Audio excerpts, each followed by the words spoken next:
You have 5 minutes to say anything you want. What do you want to say? Let's hear it. Let's see it. Talk to us. We want to make sure it works, and you want to be able to say things about the world in which you live in. I've written a story about teenagers who live in New York. I'm not a teenager. I've only lived in New York for a year. We are hoping that some of what you shoot ends up in that movie. What is it that you want to say? What do you want to talk about?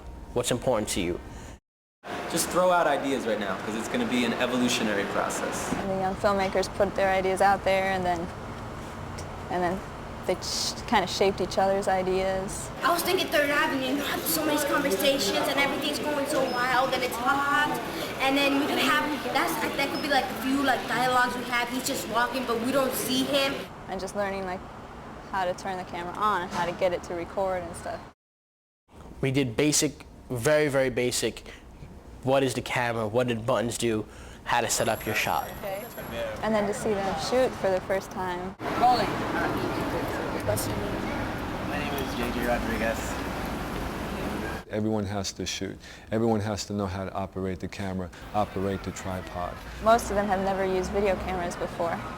And it's interesting to see them sort of start to think in images. You like any of that? Yeah, I like that.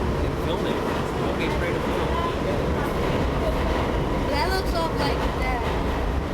If I have a shot of Antigua here, and the shot is like at this level, there should be a reason for it, right? If I go down like this, it's going to create a whole different feel. If I'm like up like this, it's a whole different, I'm looking down on you, or I'm looking up at you, or I'm at your level. It's really hard to shoot someone while they're walking, because obviously your camera's going to be really, really shaky. If you just have it like this, it's gonna... So this is what I do. Hold the tripod under my arm, where it's really comfortable, and then at the base, I just hold it in my hand. So when I'm walking, the camera will be a lot steadier than it would be.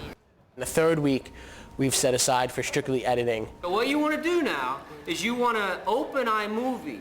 Now watch what happens when you watch what you can do with a shot. Editing, you have to know what you want. You know, you have to. You can understand a storyline, but it's a puzzle. It's like you're a puzzle maker. You're putting the pieces together. I like being behind the camera and just videotaping things. I think it's a cool profession. The tours are created in part to give the teen participants this larger picture of what they're dabbling in. You can send videos, signal from this room to just about anywhere in the building. You are in a recording studio that specializes in sound for motion picture. Let's say I record track 1 here. I did take 1, then I go to track 2, I do take 2. You see how they light up?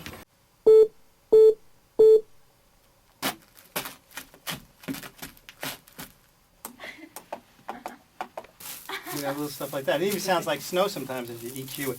They use cornstarch for snow too.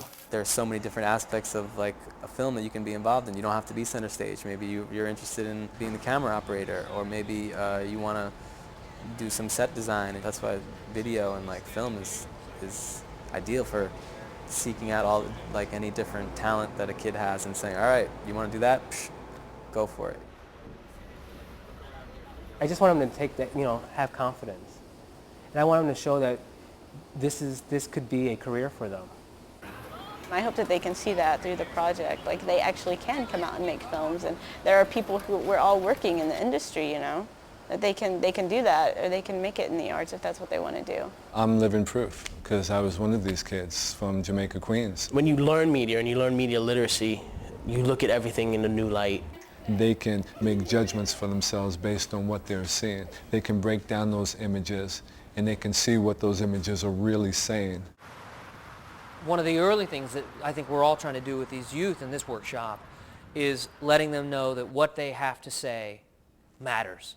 A lot of youth have a whole bunch of stuff to say, but they're just not saying it because they don't know how. In New York City, with all the cutbacks and everything, we don't have a lot of after-school programs anymore. So where's the student turn to? We say we want to get the students off the streets, but we don't give them any place to go. If nothing else, I hope that we help them find their voices and to know that they can be creative and that they are creative. And they can say whatever they want and they can be whatever they want. I know what to look for. You know what I mean? The things that stand out that no one else can see but me.